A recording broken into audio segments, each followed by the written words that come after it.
Okay, आप अपने तौर पे भी रिकॉर्डिंग लगा दें ताकि आप थोड़ा आपको आसान लगे, ठीक है।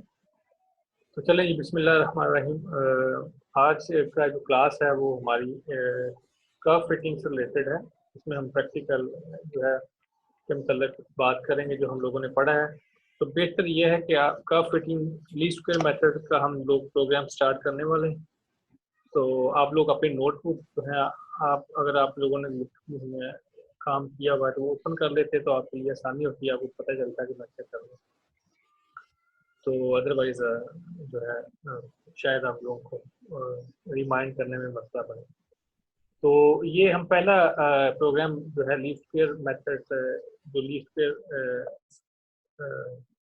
लाइन, क्योंकि हमने पढ़ा है लीस्ट स्क्वायर मेथड में डिफरेंट तरह के मेथड्स हैं, लीनियर भी हैं, नॉन लीनियर भी हैं। तो हम लोगों ने जो हमारे कोर्स का हिस्सा है, कोर्स में शामिल है, वो लीनियर लीस्ट स्क्वायर मेथड है, या लीस्ट स्क्वायर रिग्रेशन भी हम बोल सकते हैं इसको। तो वो हमारे कोर्स में शामिल है। तो इसमें हम लोग पहला प्रोग्राम करने जा रहे हैं। तो इसको लीनियर लीस्ट स्क्वायर लाइन भी कह सकते हैं, लीनियर लीस्ट स्क्वायर मेथड भी कह सकते हैं, लीनियर लीस्ट स्क्वायर रिग्रेशन भी बोल सकते हैं। तो ये कर्व फिटिंग में पहला टॉपिक था जो curve fitting for imprecise data distribution के लिए है। तो आज के हम क्लास के अंदर जो है, आज के जो कोडिंग के अंदर हम एक और तरह से प्रोग्राम को लिखना, एक और फीचर इसमें ऐड करने जा रहे हैं कि प्रोग्राम जो आप स्क्रिप्ट लिखने जा रहे हैं उसको एज अ फंक्शन कैसे यूज किया जा सकता है। कोड सारा प्रोग्रामिंग स्टाइल, कोड हर चीज़ वैसी ही होगी, सिर्फ एक चीज़ आप इसमें एक्स्ट्रा हम लोग लिखेंगे कि जो आप कोड लिख रहे हैं उसको एज अ फंक्शन भी यूज कर सकते हैं। तो लेकिन मैं इसको एट द एंड बताऊंगा, ये इसको मैं कमेंट्स करने जा रहा हूँ, जिससे आप लोगों ने पहले प्रीवियस क्लासेस में अटेंड किया है कोर्स, जो कोड लिखना हमने उसी पर मैं पहले स्टार्ट करता हूँ और सिर्फ एक लाइन ऐड करेंगे एंड के ऊपर जो आपको कोई कोड को एज अ फंक्शन के तौर पे भी यूज कर सकते हैं। तो ये फर्स्ट लाइन फिलहाल कमेंट करने लगा हूँ, तो नेक्स्ट 2 लाइन जो है वो कमेंट करें। ओके, तो ये जो मेथड है, ये हमारे पास जो पहला मेथड है लीस्ट स्क्वायर मेथड है, लीनियर लीस्ट स्क्वायर मेथड है। तो ये मैंने जो डाटा पॉइंट्स चूज किए हैं, तो डाटा पॉइंट्स ये वही हैं जो आपने एक्सरसाइज की है क्लास के अंदर, जो लेक्चर्स के अंदर हमने एक्सरसाइज किया है, ये एग्जैक्टली वही एक्सरसाइज है। तो ये सबसे पहले आपने क्या करना होगा, एक्स वाई डाटा पॉइंट्स जो हैं, जो इनप्रीसाइज डाटा पॉइंट्स हैं, वो आपको क्वेश्चन स्टेटमेंट के तौर पे दिए जाएंगे, साथ क्वेश्चन स्टेटमेंट भी लिखी जाएगी। जिससे आपने क्वेश्चन किया थ्योरी के अंदर एग्जैक्टली वैसे ही आएगा। तो पूछा सिर्फ ये जाएगा पर्टिकुलर क्लास में कि आपको किसका प्रोग्राम लिखें और यूजिंग मैटलैब जो है इसको आप सॉल्व करें और लाइन लाइन को फिट करें या लाइन प्रोग्रामिंग करें। क्वेश्चन स्टेटमेंट एग्जैक्टली वही होगी लेकिन प्रोग्राम लिखना होगा। ओके, तो अकॉर्डिंग टू स्टेटमेंट जो है हम अज्यूम करते हैं कि हम स्टेटमेंट हमने आपको दे दी है, ये वही स्टेटमेंट है। तो सबसे पहले जो है आपने डाटा पॉइंट्स जो है वो इनपुट करने होंगे। तो डाटा पॉइंट्स जो हैं ये आपने इनपुट कर दिए, ये एग्जैक्टली वही क्वेश्चन है जो हमने क्लास में किया। तो सबसे पहले एक्स डाटा पॉइंट्स जो आपके पास इंडिपेंडेंट डाटा पॉइंट्स हैं, तो वो एक्स डाटा पॉइंट्स हैं, तो वो हमने इनपुट कर दिए हैं एक्स डाटा पॉइंट्स। तो ये पहले भी बात हो चुकी है, क्योंकि ये एक सिंगल वेक्टर के तौर पे हम इसको यूज करेंगे एक्स डाटा पॉइंट्स को और वाई डाटा पॉइंट्स को। तो जब इसके डाटा पॉइंट्स एंटर करने हैं, जब वेक्टर या मैट्रिक्स कोई भी जब आप मैटलैब के अंदर लिखते हैं तो स्क्वायर ब्रैकेट से लिखते हैं। तो ये बात लास्ट लेक्चर में भी हुई थी। ओके, तो जब इसकी वेक्टर्स की एंट्री जो है जब आप लिखेंगे तो स्पेस कहीं नहीं दिया हमने। फॉर एग्जाम्पल पहली जो एंट्री जो है हम लोगों ने जो दी है 10 है, तो 10 स्पेस 20। तो ये हमने जब दूसरी एंट्री कर देनी है तो 20 स्पेस 30 स्पेस 40 स्पेस 50। तो स्पेस के साथ हम जो है डिफ्रेंशिएट करते हैं एंट्रीज को। ओके, इसी तरह वाई डाटा आप लोगों ने जो है वो देना होगा। तो वो उसी के साथ जो वाई डाटा है वो आपने एंटर कर दिया है, उसी तरह स्क्वायर ब्रैकेट में उसको एज अ वेक्टर के तौर पर हम लोगों ने एंटर कर दिया। तो लास्ट क्लास के अंदर हमने एक चेक इंट्रोड्यूस करवाया था कि फॉर एग्जांपल प्रोग्रामिंग आप लोग करते हैं तो आपको कोई बात ओवरलुक कर जाते हैं, या आपको उनको देख में आपका ध्यान नहीं है तो आप मिस्टेक कर देते हैं डाटा पॉइंट एंटर करते वक्त। तो डाटा पॉइंट्स जो है वो आपने एक्स का या वाई का ज़्यादा लिख दिया या कम लिख दिया किसी चीज़ का, तो बैलेंस नहीं है। अभी आपने डाटा पॉइंट को छोड़ दिया तो प्रोग्राम आपको ऑटो चेक इसमें आपको लगाना पड़ेगा। प्रोग्राम आपको खुद ही बता दे कि आपने डाटा पॉइंट्स जो हैं वो ठीक से जो है एंटर नहीं किए, तो ये आपको चेक से फैसिलिटेट करना होगा प्रोग्राम को, ताकि आपको सही हो जाए तो ये डाटा पॉइंट्स एंटर करते वक्त भी गलती हो। तो ये चेक वो हमने जो है इंट्रोड्यूस करवा दिया। तो यहाँ पे n is equal to length of x जो है हमने यूज किया हुआ है। n एक वेरिएबल है जिसमें वैल्यू आएगी जो असाइन होगी वो लेंथ ऑफ x। लेंथ जो है ये एक बिल्ट इन फंक्शन है, तो ये इसमें इस फंक्शन को जब यूज करेंगे तो ये किसी भी वेक्टर की आपको लेंथ रिटर्न कर देगा। फॉर एग्जांपल ये लेंथ ऑफ x लिखा हुआ है, तो इसका मतलब है कि x वेक्टर जो है आपने डिक्लेयर किया है उसकी जो भी डायमेंशन होगी ये उसको n को रिटर्न करेगा, n में आपको असाइन कर देगा। तो लिहाजा ये लेंथ ऑफ x जो है वो n को हमने असाइन किया है और लेंथ ऑफ y जो है वो m को असाइन कर दी। तो इसका मतलब दो जो वेक्टर्स आपने डिक्लेयर किए हैं इनपुट के लिए x पॉइंट्स और y पॉइंट्स, तो दोनों को आपने इनपुट कर दिया है और दोनों की वैल्यूज जो लेंथ जो है वो असाइन कर दी है n और m को। तो चेक फिर क्या होना चाहिए? चेक ये होना चाहिए कि दोनों की डायमेंशन सेम होनी चाहिए, तो तभी आपने करेक्टली डाटा इनपुट किया। तो इसका मतलब ये चेक लगा दिया हमने, if m not equal to n, अगर m और n इक्वल नहीं है तो फिर एरर आपको शो करे कि ये एरर है डाटा डायमेंशन नॉट प्रॉपर। तो डाटा डायमेंशन जो है वो आपके पास प्रॉपर नहीं है। तो ये आपको कमांड विंडो पे जब आप इसको एग्जीक्यूट करेंगे और फॉर एग्जांपल आपने अगर डाटा पॉइंट्स जो है वो कम दिए तो किसी में यानी कि आपने अनइंटेंशनली मिस्टेक कर दिया, तो वो आप लोग जो है ये चेक आपको प्रोवाइड करेगा कि आप कमांड विंडो के ऊपर जो है मैसेज आ जाएगा आपको कि आप जो है इसको इनपुट चेक करें और उसमें आपको डाटा देखें कहाँ मिस्टेक है। ओके, तो जब ये चेक क्वालिफाई करेंगे हम लोग, उसका मतलब है कि ये सभी हो चुकी होगी कि आपने जो डाटा पॉइंट्स जो एंटर किए हैं वो डाटा पॉइंट्स जो हैं वो बिल्कुल करेक्ट आपने एंटर किए। ओके, इसके बाद आप ये जो फार्मूलेशन स्टार्ट हो रही है, तो हमने डाटा पॉइंट्स जब इनपुट किए तो मैंने अपने जो है, क्योंकि लीस्ट स्क्वायर मेथड जो है कर्व फिटिंग की तरफ जा रहे हैं हम लोग, तो कर्व फिटिंग में हमने वो जो कर्व फिट करनी है लीनियर कर्व है, तो लीनियर कर्व के अंदर एक आपके पास ए नॉट होगा, ए इंटरसेप्ट होगा, सॉरी वाई इंटरसेप्ट होगा, और एक ए वन जो होगा उस लाइन की स्लोप होगी। ये फार्मूलेशन हमारे पास है, हम पढ़ सकते हैं। तो उस फार्मूलेशन में हम लोगों ने जो है डिफरेंट पैरामीटर्स जो है वो कैलकुलेट किए थे वैल्यू कैलकुलेट करने के लिए, ए नॉट की और ए वन। तो ए नॉट जो है वो वाई इंटरसेप्ट है और ए वन जो है वो आपके पास स्लोप है। तो मैंने आपको बताया था कि हमने कॉलम्स बना लेने जब आप बाई हैंड एक्सरसाइज करेंगे, तो उन कॉलम्स में जो जो वैल्यू कैलकुलेट करेंगे तो आप कैलकुलेट करेंगे, लेकिन यहाँ पे हम मैथलैब यूज करते हुए करेंगे। तो ये पहली जो वैल्यू जो है यहाँ पे हम कैलकुलेट कर रहे हैं, तो मैथमेटिक्स करते जा रहा हूँ। ये एस एक्स लिखा हुआ है, तो ये सम ऑफ एक्स लिखा हुआ है। तो आप अगर रिमाइंड करें या अगर आपने नोटबुक ओपन की हुई है तो आपको सामने नजर आएगा एस स्टैंड्स फॉर समेशन। तो ये जो आपको नजर आ रहा है एस एक्स, तो ये मैं डिनोट कर रहा हूँ यहाँ पे कि समेशन ऑफ एक्स है। यहाँ पे मैं कमेंट्स भी करते जा रहा हूँ summation of x, x data point की समेशन है। तो मैटलैब के अंदर ये फिर किया आपको कि आप जो है सम यूज करेंगे, सम ऑफ वेक्टर लिखेंगे तो उस पूरे वेक्टर को जो है वो आपके पास जो है वो सम कर देगा। तो मैं इसको एग्जीक्यूट कर लेता हूँ, साथ साथ आपको दिखाता हो जाऊँ। तो ये ब्रेक पॉइंट लगा के मैंने एग्जीक्यूट कर लिया, इसको रन किया। तो ये हम इस वक्त जो है सम पे हम लोग जो है सम ऑफ एक्स पे हैं। तो ये एक्स डेटा पॉइंट्स है हमारे पास, तो एक्स डेटा पॉइंट्स हैं। तो एक्स डेटा पॉइंट्स ये हैं हमारे पास, जो आपको 8 डेटा पॉइंट्स हैं जो आपको स्क्रीन पे नजर आ रहे हैं। कर्सर मैंने उस पर वेक्टर के ऊपर आपको रखा है और आपको वेक्टर को नजर आ रहा है। तो ये सम ऑफ एक्स जब हम यूज करेंगे तो ये पूरे के पूरे इस वेक्टर को सम करके आपको वैल्यू असाइन कर देगा। तो ये जब वैल्यू सम करके आपको असाइन की इसमें, तो ये एस ऑफ एक्स में ये जो है, इसको मैं दोबारा रन करता हूँ क्योंकि मैं इसको पहले रन कर चुका इसको मैनुअली क्लियर होता है, मैं इसको दोबारा करता हूँ ताकि इसको मैनुअली क्लियर हो। ये फंक्शन के पॉइंट उस पर लिखा था तो इसमें मैनुअली क्लियर नहीं की, तो दोबारा मैं इसको रन करता हूँ जी। ओके, तो अब कर्सर यहाँ पे रखा, तो अभी स्टेप पे हूँ, जो ये स्टेप एग्जीक्यूट नहीं हुआ, तो लिहाजा इसकी वैल्यू यहाँ पे नजर नहीं आ रही, पहले नजर आ रही है।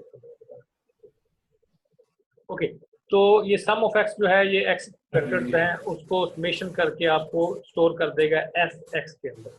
तो लिहाजा इस स्टेप में जब मैं मूव किया तो एस एक्स के अंदर जो सम ऑफ समेशन ऑफ एक्स आपके पास कैलकुलेट हो चुका। अगर आपके पास नोटबुक ओपन है, आपने अपने सामने रखी हुई एक्सरसाइज कंप्लीट की हुई है, तो आप साथ साथ वेरीफाई भी करते जा सकते हैं।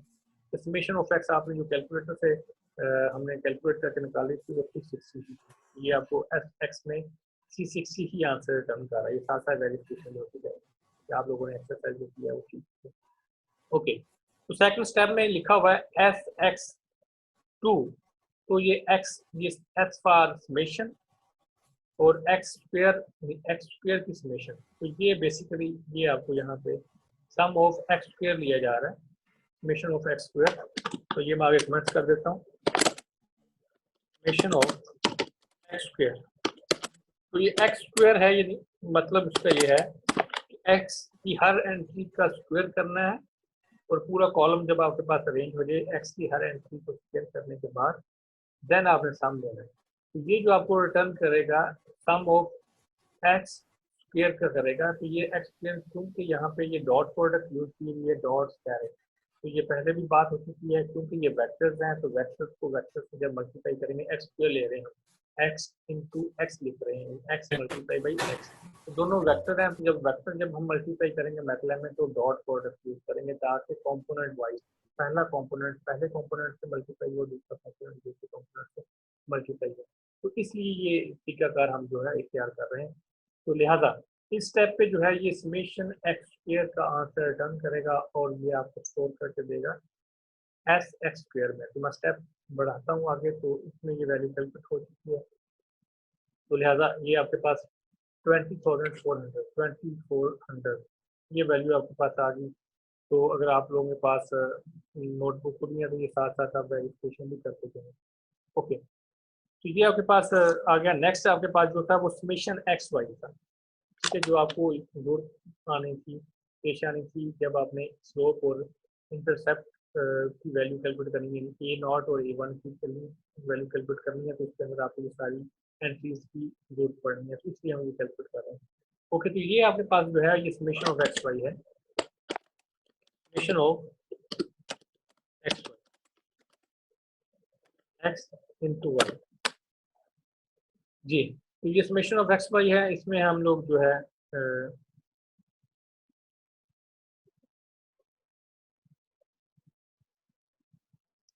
समेशन ऑफ एक्स वाई जो है ये एक्स मल्टीप्लाई बाई वाई, तो इसका मतलब एक्स की हर एंट्री वाई से मल्टीप्लाई होगी। तो इसमें भी हमने एक वेक्टर प्रोडक्ट लेनी है ताकि एक्स की पहली वैल्यू जो है वो वाई की पहली वैल्यू से मल्टीप्लाई हो। तो इस तरह से हम लोग जो है इसको सारी एंट्री मल्टीप्लाई होंगी और समेशन लेंगे, तो इसको सम अप कर देगा। तो मैथलैब जो है इसको बिल्ट इन फंक्शन सपोर्ट करते हैं। तो लिहाजा आपने डॉट प्रोडक्ट ली, एक्स और वाई समेशन किया, तो आपके पास जो वैल्यू स्टोर होगी वो समेशन एक्स वाई में होगी। तो ये स्टेप हमने लिया, तो समेशन एक्स वाई जो है उसकी वैल्यू आपके पास से रिटर्न कर दी है। तो ये आप लोग साथ साथ कंफर्म भी करते जाएंगे, तो ये वैल्यू आपके पास आ गई है जो आपको कमांड विंडो पे स्क्रीन पे नजर आ रहा है। ओके, नेक्स्ट आपके पास जो है वो समेशन वाई रह गया। तो समेशन वाई में जो है हम लोगों ने just simple summation of x लिया, समेशन ऑफ सॉरी वाई लिया। ये आपको उसी तरह ही आपको समेशन वाई के अंदर जो है एस वाई के अंदर वैल्यू स्टोर कर देगा समेशन वाई। ओके, तो इधर साथ इसको जी, नेक्स्ट टाइम में हम लोग जो है कैलकुलेट करने जा रहे हैं वाई बार और एक्स बार। और वाई बार और एक्स बार आपको इसका इल्म है कि ये वाई बार एक्स मीन है, और एक्स बार जो है वो एक्स मीन है, और वाई बार जो है वो वाई वाई मीन है। ये साथ में इधर लिख रहा हूँ। ये भी आपको फार्मूलेशन में इसकी जरूरत पड़ेगी। ये सारी की सारी एंट्रीज इसलिए आप कैलकुलेट कर रहे हैं ताकि आप लोग जो है वो फार्मूले को एग्जीक्यूट कर सकें।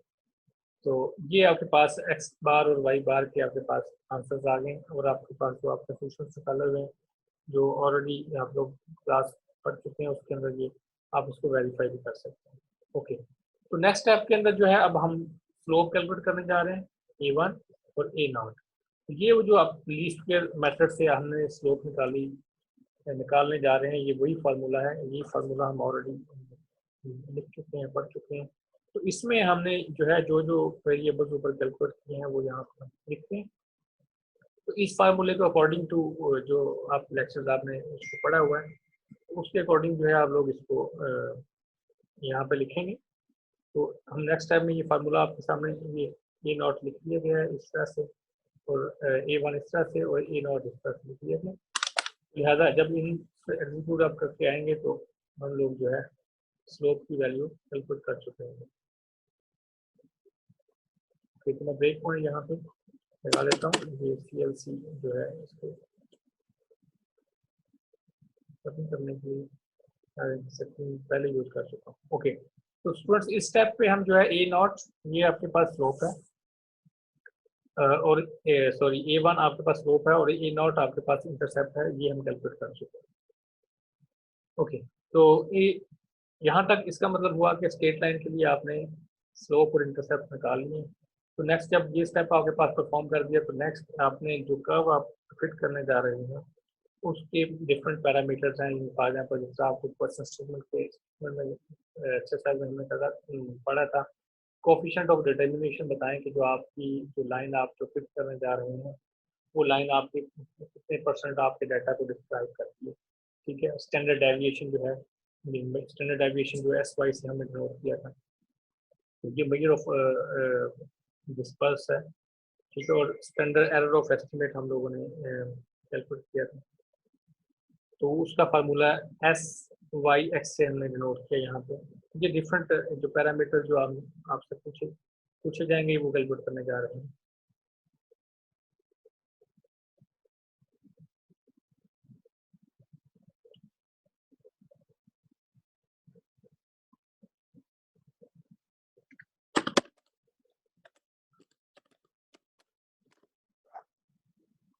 ओके, तो ये स्टैंडर्ड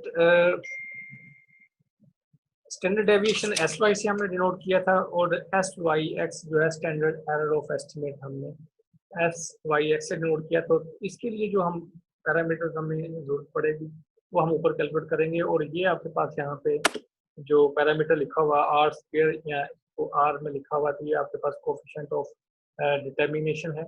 यहाँ पे मैं इसके आगे कमेंट कर देता हूँ, ये कोफिशिएंट ऑफ डिटर्मिनेशन है। ये एग्जैक्टली जो है ये वही फार्मूलेशन हैं जो हम लोगों ने यूज क्लास में, तो वही लिख रहा हूँ।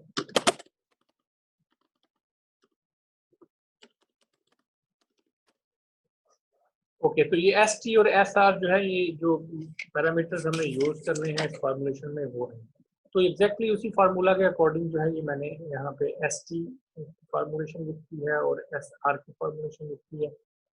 तो ये स्टेप्स देंगे तो ये वैल्यूज कैलकुलेट कर चुका होगा ये। ठीक है, उसके बाद ये standard coefficient of determination calculate कर देगा, इस पे कर्सर मूव रखेंगे और ये आपको वैल्यू रिटर्न कर देगा। तो कोफिशिएंट और डिटर्मिनेशन की वन वैल्यू रिटर्न करने का मतलब है कि जो आपने इक्वेशन लाइन जो कैलकुलेट की है, आपने जो लाइन फिट कर किया, आपने जो आप एस्टिमेट कर चुके हो वो बहुत अच्छी एस्टिमेशन हुई है। ओके, तो स्टैंडर्ड डेविएशन जो है वो मेजर ऑफ डिस्पर्स सेम कहते हैं। तो SY जो है वो इस फार्मूला से गुजरेंगे तो वो कैलकुलेट कर देंगे। तो SYX जो है वो आपके पास इस फार्मूले से कैलकुलेट कर देंगे। तो ये सबसे मेरा ख्याल जो सिंपल प्रोग्राम था वो इस तो आपका इस कोर्स के अंदर वो यही वाला लीस्ट मेथड का ही होगा। इसमें जस्ट आपने क्या किया है, बिल्ट इन फंक्शन की, इसमें कोई प्रोग्रामिंग नहीं है। आपने इसमें सिर्फ आप ऐसे समझे जैसे आप कैलकुलेटर से कर रहे हैं, इसके बिल्ट इन फंक्शन यूज किए हैं, अकॉर्डिंग टू फार्मूला लिखनी है। इसमें प्रोग्रामिंग के पॉइंट ऑफ व्यू से कोई चीज़ नहीं है कि आप लोग समझोगे इसमें प्रोग्रामिंग किया। इसमें हमने समेशन यूज किया हुआ है, डिवीजन मल्टीप्लिकेशन बस अलजेब्रिक ऑपरेशन परफॉर्म की, और ये आपके पास जो है इसका सोल्यूशन आ गया। तो यहाँ पे आप अगर देखना चाहें तो A0 यानी जो आपने वेरिएबल नोट किए हैं A0, ये आपके पास इंटरसेप्ट है। कमांड विंडो पे क्योंकि ये प्रोग्राम आपका एग्जीक्यूट हो चुका है, कंपाइल करके एग्जीक्यूट कर लिया आपने, तो ये सारा कुछ ये बिल्ट इन करता है मैथड। ओके, तो A0 जो आपके पास इंटरसेप्ट था, A1 आपके पास स्लोप थी। ठीक है, और स्टैंडर्ड डेविएशन आपने SY से नोट किया था।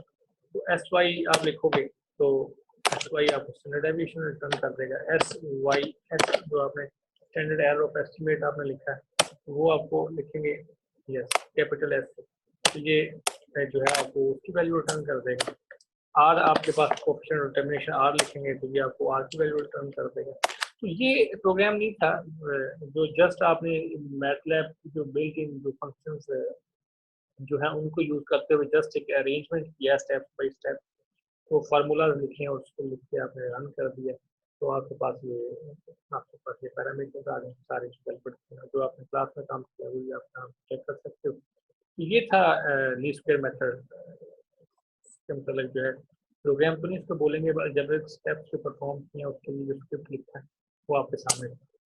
तो अभी जो मैंने बात की स्टार्ट करने से पहले कि हम इसको फंक्शन के तौर पे यूज़ करेंगे, तो जिससे अभी तक हम पढ़ते रहे हैं कि आप इनको प्रोग्राम के अंदर इसको आप राइट करवाते थे देन आप इसको लिखते थे, तो अब इसमें हम आज एक नई चीज़ सीख रहे हैं। तो किसको कोई भी प्रोग्राम आपने लिखा है उसको एज अ फंक्शन किस तरह से इस्तेमाल किया जा सकता है, तो उसको एज अ फंक्शन हम इस्तेमाल करना आप सीखेंगे। तो मैं इन वैल्यूज को जो है वो कमेंट करने एज अ फंक्शन का मतलब होता है कि हम लोग जैसा कि मैथमेटिक्स के स्टूडेंट हैं तो हम लोगों ने पढ़ा कि फंक्शन क्या होता है कि आप फंक्शन एक बनी बनाई अलजेब्रिक एक्सप्रेशन होता है, ठीक है। तो उसमें हम जो इंडिपेंडेंट वैल्यूज होती हैं या दूसरे फाल में जो इनपुट पैरामीटर्स या वेक्टर्स हैं जो भी इनपुट होती हैं वो आपको उसको इनपुट करते हो, तो इनपुट करने के बाद वो आपको फंक्शन आंसर रिटर्न कर देता है। तो इसको भी हम एज अ फंक्शन ही यूज़ करेंगे। फॉर एग्जांपल ये भी मैं यहाँ पे लिख भी देता हूँ आपको व्हाइट बोर्ड के तौर पे। देखिए ये फंक्शन हम इस तरह से लिखते हैं, फॉर एग्जांपल तो x equal to x square plus 1। Okay, for example ये फंक्शन की एग्जांपल है, तो इसमें इनपुट आपके पास एक्स है, तो एक्स की वैल्यू मैं इसमें रिटर्न करूँ इनपुट करूँ तो आपको रिटर्न कर देगा फंक्शन पूरे फंक्शन का आंसर। तो इसी तरह फंक्शन जो है उसमें 2 वेरिएबल भी हो सकते हैं, 3 भी हो सकते हैं, 4 भी हो सकते हैं। ऊपर वाले फंक्शन में 3 वेरिएबल था, मैं कहता हूँ मेरे पास 2 वेरिएबल्स हैं एक्स और वाई, मैं ऐसा फंक्शन लिखता हूँ, ठीक है। तो ये मैं इसको फॉर एग्जांपल ये फंक्शन इस तरह से डिफाइन कर लेते हैं। तो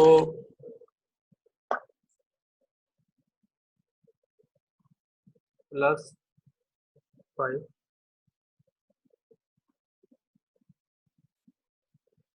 ये आपके पास फंक्शन है। तो ये इसमें 2 वेरिएबल्स हैं, इसका मतलब इसमें एक्स और वाई की वैल्यू सब्स्टिट्यूट करेंगे तो ये आपको 2 वैल्यू रिटर्न कर देगा। सॉरी 2 वैल्यू नहीं, एक ही वैल्यू रिटर्न करेगा इस फंक्शन को इनपुट करने के बाद। इनपुट है वो 2 वैल्यू।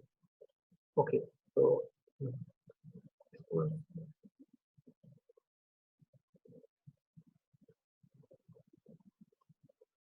ओके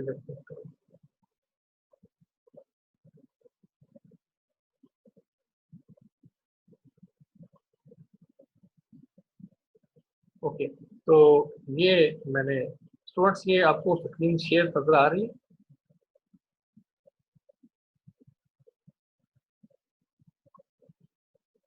यस सर आ रही है। ओके, ये कहीं कहीं स्क्रीन ऑफ तो नहीं हुई?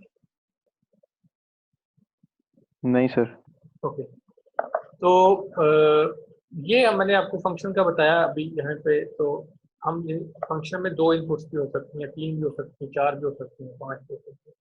तो इसलिए जो अभी हम यूज़ करने जा रहे हैं तो इसमें हम क्योंकि हम फंक्शन के तौर पे इस प्रोग्राम को तो हम इस्तेमाल करने जा रहे हैं, तो इसमें इनपुट जो थे वो आपके पास एक्स वेक्टर और वाई वेक्टर 2 वैल्यूज, यानी वो ठीक है वो वेक्टर्स हैं तो अलग बात है। वेक्टर्स भी इनपुट हो सकती हैं, सिंगल वैल्यू भी इनपुट हो सकती हैं, एक से ज़्यादा वेक्टर्स भी हो सकते हैं, तो इसमें कोई हर्ज नहीं है। तो हम जब फंक्शन को इस प्रोग्राम को एज अ फंक्शन यूज़ करेंगे तो एग्जैक्टली ऐसे लिखेंगे। तो ये मैं कमेंट्स जो है इसको करने लगा हूँ,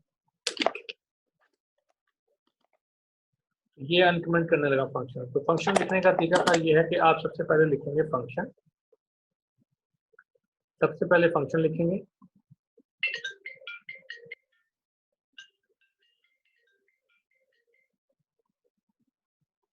ओके। तो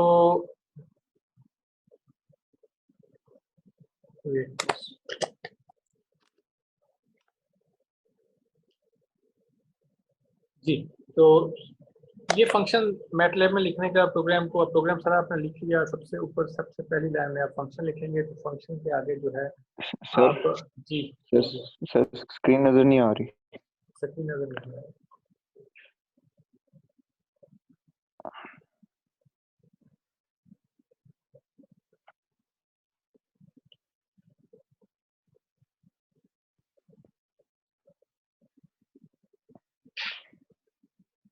जी, आप स्क्रीन नजर आ रही है आपको? जी सर अब आ रही है। ओके, तो ठीक है, हम बात कर रहे थे इसको। आपने जब प्रोग्राम लिख लिया, कोड डेवलप कर लिया, ये तो कोड नहीं था, ये तो जस्ट अलजेब्रिक ऑपरेशंस को हमने अरेंज किया था। बट हम अज्यूम कर लेते हैं कि हमने ये स्क्रिप्ट लिखा हुआ था, ठीक है, स्क्रिप्ट लाइन के लिए। तो जब आपने स्क्रिप्ट लिख लेना है, उसको देख लिया, वो एरर फ्री हो गया सारा चीज़ें, इसमें देखने के बाद उसको फंक्शन के तौर पे जब आपने यूज़ करना है, तो फंक्शन में आपने क्या इनपुट लेनी है उसको, और क्या आउटपुट लेनी है। तो आउटपुट जो है वो हमेशा, जिसका मैंने आपको एग्जांपल दी थी, f of x equal to, आप एक्सप्रेशन लिखेंगे आगे, तो एक्सप्रेशन जो होगा उसमें इनपुट जाएगी और आउटपुट जो है वो एफ ऑफ एक्स में आएगी। तो लेफ्ट साइड पे आपके पास आउटपुट होगी। तो ये देखें, ये मैंने आउटपुट लिखी है, फंक्शन के आगे आपने आउटपुट लिखनी है इक्वल टू, तो राइट साइड पे आपने फंक्शन लिखना है और उसका नाम जो होगा, ठीक है। तो फंक्शन का नाम है लीस्ट स्क्वायर लाइन। तो ये आपने क्या करना है, जो आपने फाइल, जो स्क्रिप्ट आपने जो सेव किया हुआ है, उसी नाम से आपने वो सेव करना होगा, तो अदरवाइज यहाँ पे आपको एरर दिखाएगा। तो इसमें ये नोटिस करने वाली बात यही है कि आपने जो फंक्शन का, ये जो मैं हाईलाइट करके आपको दिखा रहा हूँ, ये फंक्शन का नाम एफ ऑफ एक्स मैंने कहा था, तो मैं कहता था कि एफ को आप शमशाल भी लिख सकते हो, कोई ऐसा हर्ज नहीं है। तो आपने अब एफ ऑफ एक्स वाई जो है, ये फंक्शन ऐसा डिफाइन करने जा रहे हैं जिसमें दो वेरिएबल्स हैं, एक्स और वाई, ठीक है। तो मैंने वो एफ का नाम जो है लीस्ट स्क्वायर लाइन रख लिया, ताकि आप लोगों को सहूलत रहे ये कौन सा प्रोग्राम है, कौन सा फंक्शन उसके लिए। तो लीस्ट स्क्वायर लाइन मैंने फंक्शन का नाम लिख लिया है, और उसमें जो इनपुट है वो एक्स और वाई होंगे, क्योंकि ये लीस्ट स्क्वायर लाइन का है, और तो इसमें आप डेटा पॉइंट्स जो है वो आपके पास इनपुट होंगे एक्स और वाई, ठीक है। तो एक्स और वाई आप इसको इनपुट करेंगे, तो ये रिटर्न में, आप इससे रिटर्न में आप कुछ चीज़ लेना चाहते हैं तब भी ठीक है, नहीं लेना चाहते तब भी ठीक है। तो हम रिटर्न में जो है जो चीज़ लेंगे वो हम लिखेंगे लेफ्ट साइड पे।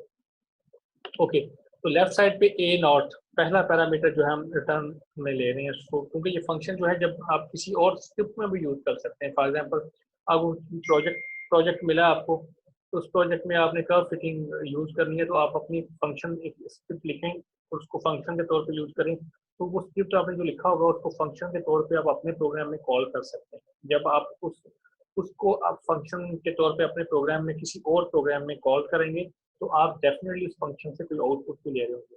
तो रिटर्न फंक्शन से रिटर्न करवाने का मतलब ये होगा कि आप उस किसी चीज़ से प्रोग्राम में उस आउटपुट को यूज़ कर सकोगे, ठीक है। तो इसलिए फंक्शन का रिटर्न जो आप करवाएंगे यहाँ पे, जैसा कि मैंने हाईलाइट किया, ये मैंने कुछ 6-7 वैल्यू रिटर्न में ली हुई। तो ये रिटर्न करवाने का मतलब ये है कि ये वैल्यूज आपको आउटपुट में रिटर्न में देगा, ठीक है। यानी आपको अगर किसी इस फंक्शन को कहीं यूज़ करते हो, तो आप इसकी वैल्यू ये आगे यूज़ कर सकते हो। अगर आप रिटर्न में, फंक्शन के रिटर्न में आउटपुट के तौर पे कोई चीज़ नहीं ले रहे, तो वो फंक्शन तो आपको काम करेगा, लेकिन वो आपको कल किसी और जगह पे इस्तेमाल करना होगा, तो वैल्यू जब रिटर्न नहीं करेगा तो आप उसको यूज़ नहीं कर सकते।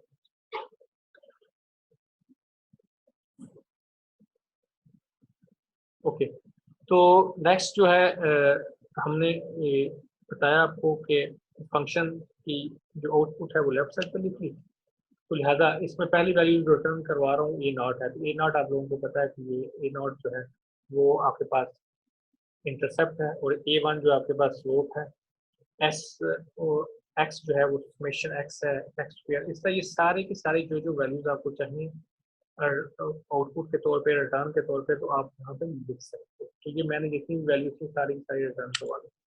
ये वैल्यू जो है जब रिटर्न करवाई होंगी, तो आप कमांड विंडो पे आउटपुट के तौर पर देख सकेंगे, कॉल कर सकेंगे, ठीक है। अगर प्रिंट देखनी है तो प्रिंट करवा लें, अगर कहीं कॉल करनी है तो इस तरह से हमें लिखना होगा। ओके, तो जब ये फंक्शन लिख लिया गया, तो ये सबसे पहले ये फंक्शन, ये की वर्ड्स के तौर पे आपको नजर आ रहा है कि ब्लू, जो भी ब्लू आपके पास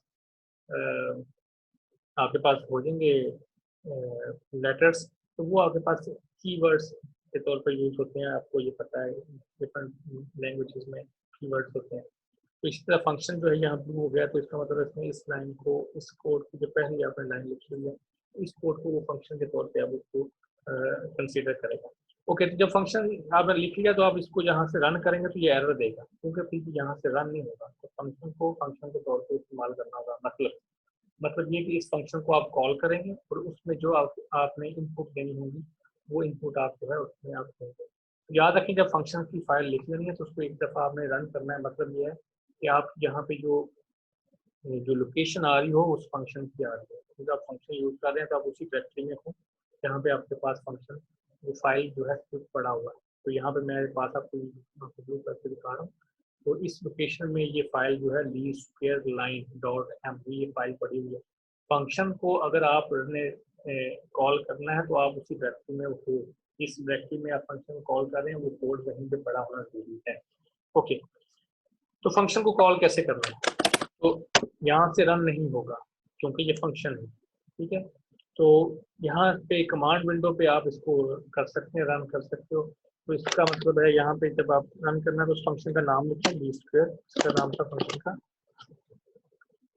लीस्ट स्क्वायर लाइन, यस ये नाम था। जब मैं एंटर करूंगा तब भी इसने एरर दे दी। तो एरर देखें, एरर में मैसेज आ रहा है नॉट इनफ इनपुट आर्गुमेंट। तो मतलब ये है कि ये जो आपने वो कह रहा है कि ये फंक्शन यूज करें, इसका इनपुट आर्गुमेंट्स जो है वो ना नहीं है।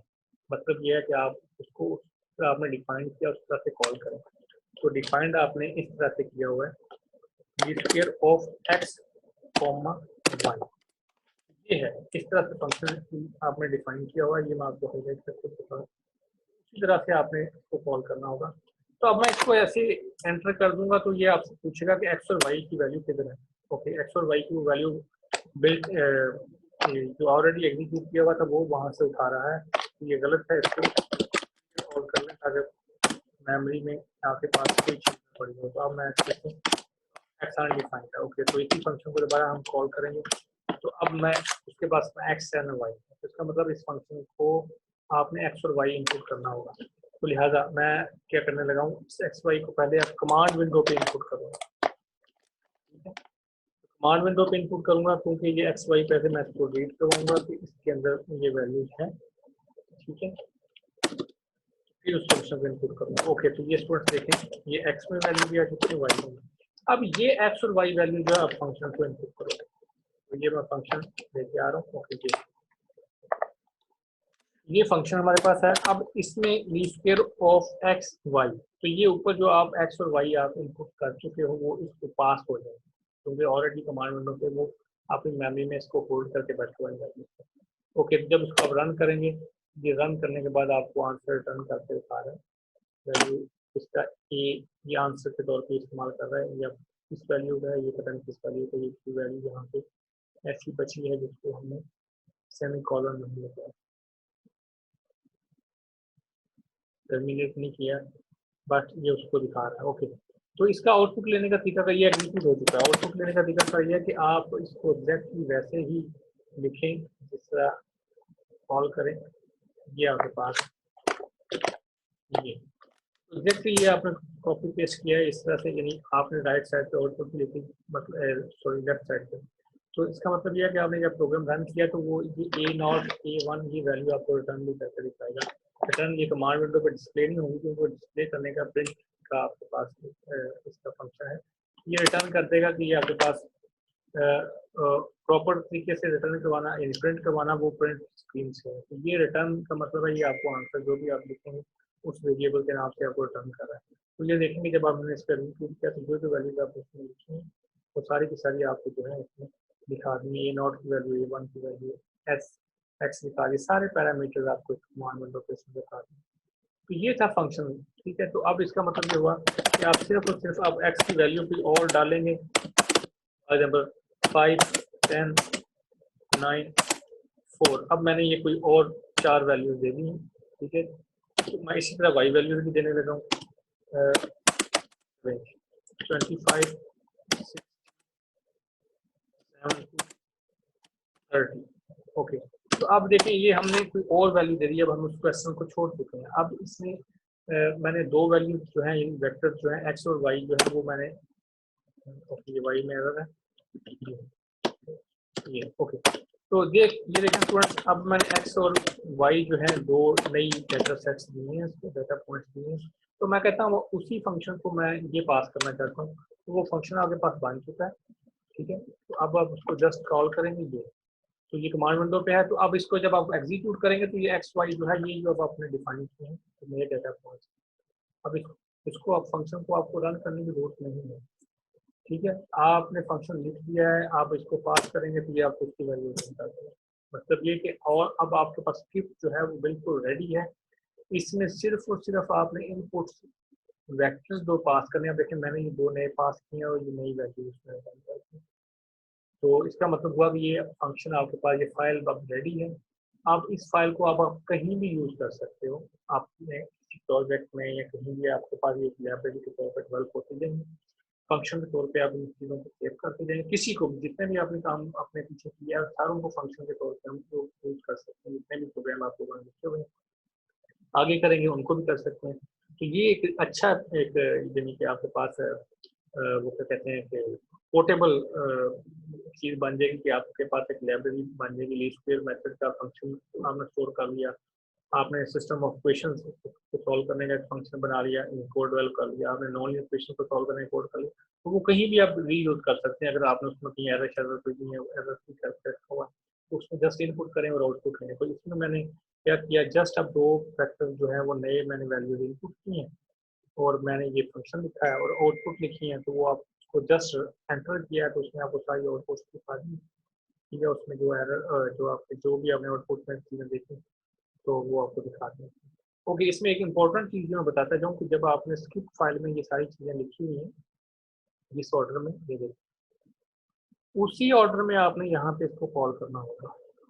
ये सबसे इम्पोर्टेंट चीज़ है फंक्शन पे, ठीक है। ये अगर फर्ज किया यहाँ पे आपने 10 वैल्यूज आउटपुट में ली हैं तो यहाँ पे भी 10 वैल्यूज आउटपुट में आप कम ले सकते हैं, ठीक है। लेकिन जो आपने नंबर्स यहाँ पे नेम असाइन किए हुए हैं वही नेम्स यहाँ पे अगर फर्ज किया मैं आपको कहता हूँ कि ये लें, मैं 4 वैल्यूज रिटर्न लेता हूँ, तो ओके 4 वैल्यू रिटर्न के तौर पर लेना चाह रहा हूँ कि मैं ये चीज़ें सारी खत्म कर दूँ। ओके चलो 3 वैल्यू रिटर्न के तौर पर ले रहा हूँ। कोएफिशिएंट और डिटर्मिनेशन लेना चाह रहा हूँ, स्लोप लेना चाह रहा हूँ और इंटरसेप्ट लेना चाह रहा हूँ, ठीक है। तो ये देखें अब 3 वैल्यू, तो अब इसका हर मतलब ये नहीं है कि ये 3 वैल्यू लिखनी और यहाँ से ये वो वैल्यू उठा लेगा।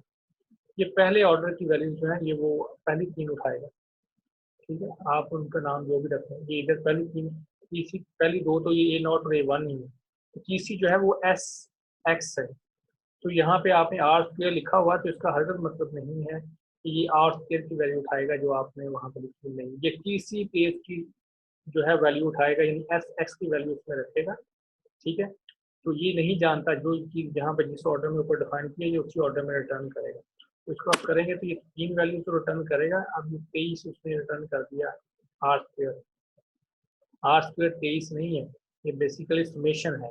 ये देखें जो पीछे हमने एग्जीक्यूट किया था ये सम SX वेरिएबल है। तो मतलब बात करने का ये है कि जो आपने ऊपर ऑर्डर रखा हुआ है जितने नंबर ऑफ वेरिएबल्स हैं उसी तरह ही आपको आउटपुट के तौर पे लेने होंगे। ये नहीं होगा कि आप कोई वैल्यू पिक करें तो वो 10 को लेगा।